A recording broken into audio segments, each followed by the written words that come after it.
Hello!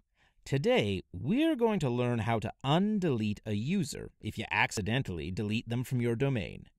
The important thing to know is that if you do this, you have only 5 days to go in and recover their information. Once the time limit expires, all of the data associated with the user is purged and you can't get it back. So if you make a mistake, the first thing you need to do is sign in as a super administrator and access the users portion of your admin console. Make sure you're in the top level of your organization, not in any of the children. Select Recently Deleted Users. First, make sure that no one has recreated an account using the same email that we see here.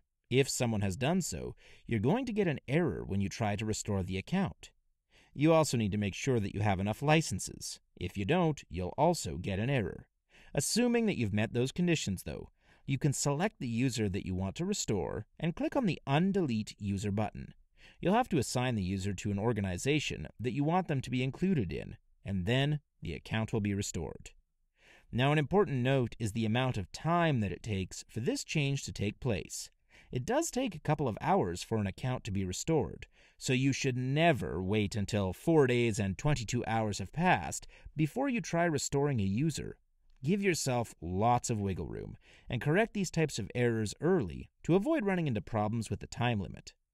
Another important thing to realize is that there are disclaimers throughout the Google documentation that restoring a user is not guaranteed. The best protection against losing data is, of course, to not delete that user in the first place.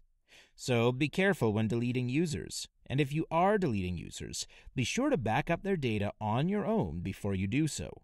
Export calendar data, archive email, and transfer ownership of Google Docs so that if you ever realize that you deleted a user in error, you have your own protections in place against data loss.